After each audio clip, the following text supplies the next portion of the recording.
Krásný nový den, vítám vás opět u mého podcastu Transformační cesta. V minulém díle jsem mluvila o dvou místech v naší republice, Panenský Týnec a Hora Říp. A rozhodla jsem se, že z toho udělám takovou minisérii o místech v naší republice, které jsou nějakým způsobem zásadní. Věřte, že jich je tady hodně a jsou to místa, které stojí za to navštívit. Ať už jen proto, že jsou krásné, nebo proto, abyste si tam dobili bateriky, udělali meditaci, nebo třeba i nějaký rituál, nebo zanechali tam určité emoce, které k vám už nepatří. A já dnes budu mluvit o energetických dráhách naší země. Budu mluvit hlavně o jedné a tento díl se bude soustředit spíše okolo Prahy. A lehce budu mluvit i o určitých místech, které leží zrovna na této energetické dráze. A v příštím díle budeme pokračovat. Představte si, že v té naší republice jsou určitě znáte Mřížku a podobně. A přes naší Českou republiku vede hlavní energetická vlastně dráha neboli osa naší republiky, která vede od severozápadu na jihovýchod. A tato dráha je označována jako páteřní linie naší republiky. A ona nese energii naší identity, naší ochrany a vnitřního probuzení. Vemte si, kolik lidí tady u nás se rodí vlastně v České republice jako vědomých.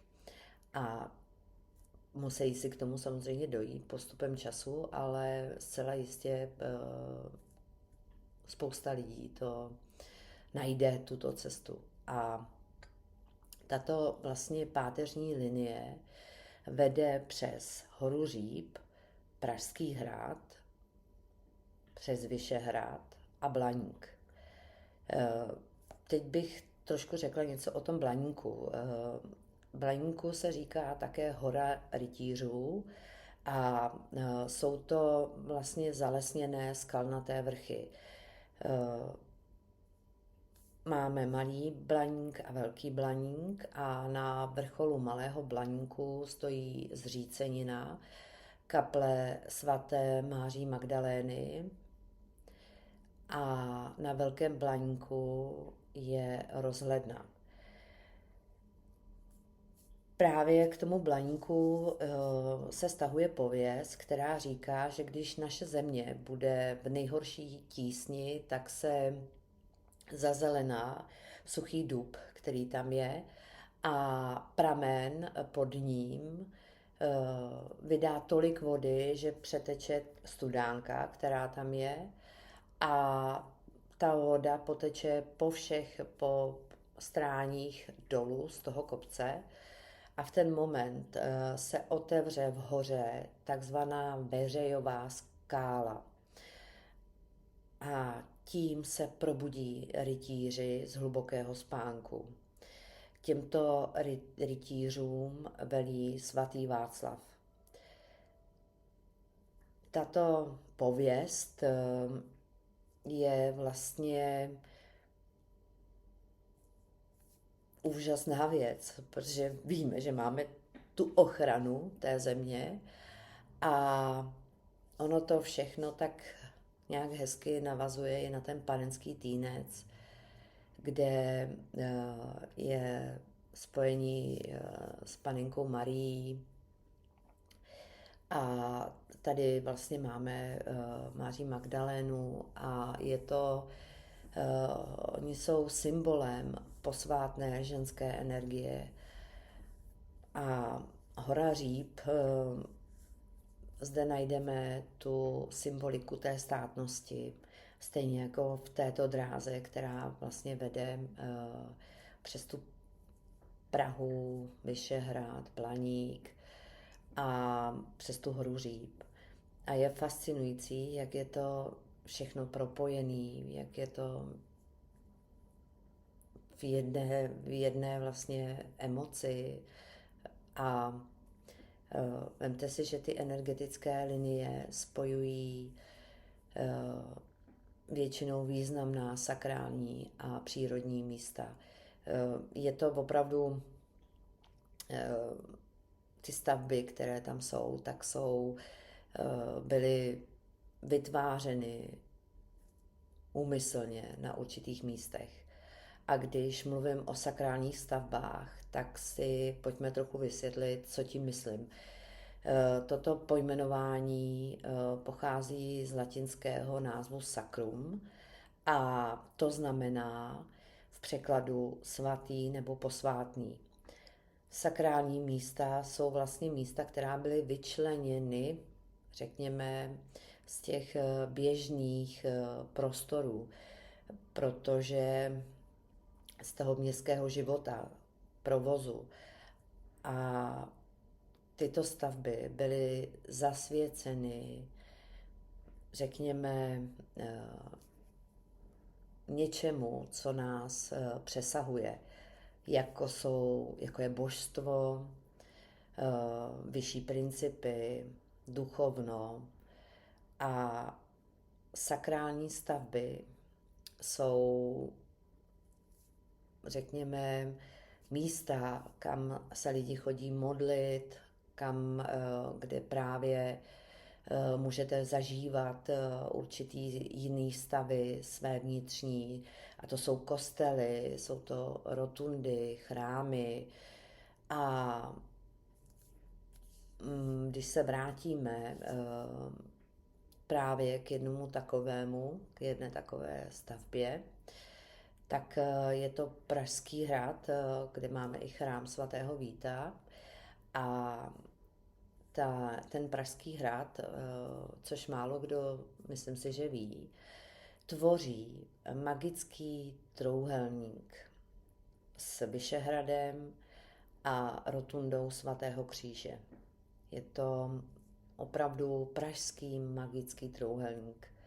Tato 3 místa vytvářejí vlastně energetický trouhelník, který drží a stabilizuje duchovní pole Prahy.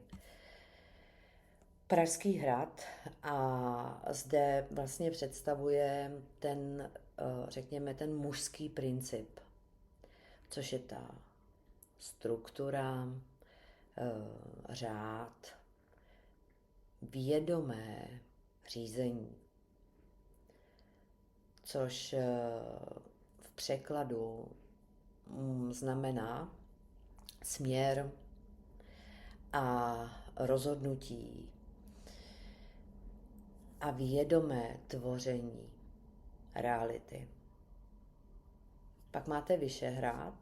Vyšehrad, ten představuje ten ženský princip, je to v té ženské síle a vlastně Vyšehrad je ta intuice, jsou to ty vize, což víme Libuše na Vyšehradě, pověst opět. A pak máme vlastně tu rotundu svatého Kříže. A rotunda tím, že má kruhovitý tvar, tak je to rotunda samozřejmě, tak ona nese tu jedinečnost a ukotvení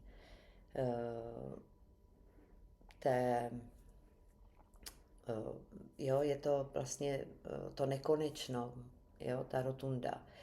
A ještě zajímavost, na to jsem zapomněla, že vlastně Vyšehrad je starší než Pražský hrad a nese paměť té země.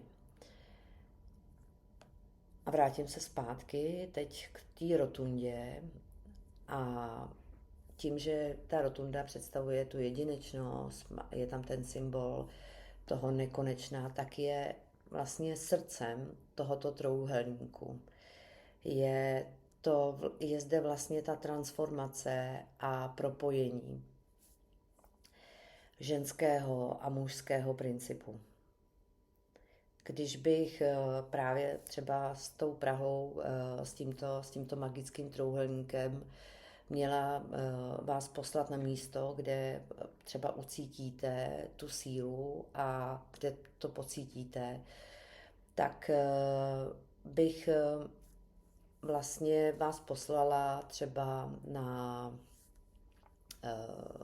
most Legií, který je, když si stoupnete do prostřed tohoto mostu, tím, že pod sebou máte tu řeku Vltavu, která je jedinečná, tak zavřete si oči, tak můžete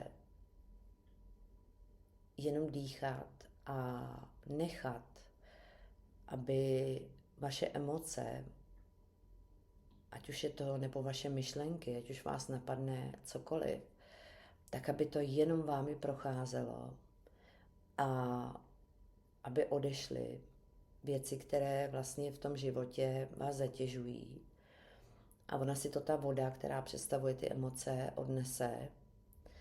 A jenom, když tam budete dýchat a jenom vnímat své tělo, jak reaguje na to místo, tak a necháte takhle proudit ty emoce, tak zjistíte, že dojde k určitému uvolnění a je zajímavost si tam na to místo dojít a postavit se doprostřed toho mostu. Samozřejmě ne doprostřed, ale v prostředku mostu. Ještě k tomu magickému trojúhelníku, on je vnímán jako alchymistický proces. Vyšehrad zde představuje Nigredo, je to ponoření, je to ta temnota, ta rotunda je albedo a tam je ta očista, to otevření srdce. A když vezmeme Pražský hrad, to je rubedo a tam je to naplnění, je tam ta manifestace. Takže vlastně v tom trojúhelníku najdete, když se to všechno propojí, tak je to opravdu silné transformační místo. A můžete jít ještě, bych vám doporučila třeba Petřín, kde jste nad tím, ale za mě ten most Legií je vlastně tím, že je to otevřený prostor, tak je to místo ideální pro uvědomění a vlastně přechod. A já vlastně myslím si, že k této linii je to tak nějak vše a vrátím se zcela jistě v příštím díle z další, je toho opravdu hodně a já budu ráda za každý váš like a odběr. Podpořit mě můžete na mém Hero. A v příštím vlastně díle bych se chtěla věnovat právě, když budete stát třeba na tom mostě Legií, pod kterým teče řeka Vltava, tak celý ten díl bych chtěla věnovat té řece Vltavě, jakou nese vlastně, jaký nese poselství, mystiku. A Vltava je za mě energetickou osou Čech, která protíná Šumavu, Prahu a vede k soutoku s řekou Labe u Mělníka. Vlastně pramení u Kvildy, takže opravdu neuvěřitelná energie, kterou ona si nese. A budu se těšit příště a myslím, že to stojí za poslech. Mějte se krásně. Za mě vám přeju nádherný týden a už nám svítí sluníčko, že jo, tak děkujem, takže navštívit určitá místa.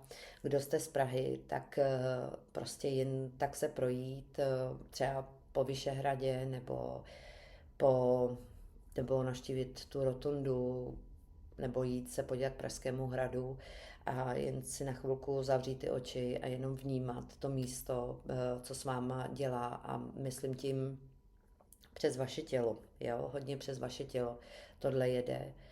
A i když teďka jsem mluvila i v minulém díle o těch známých věcech, tak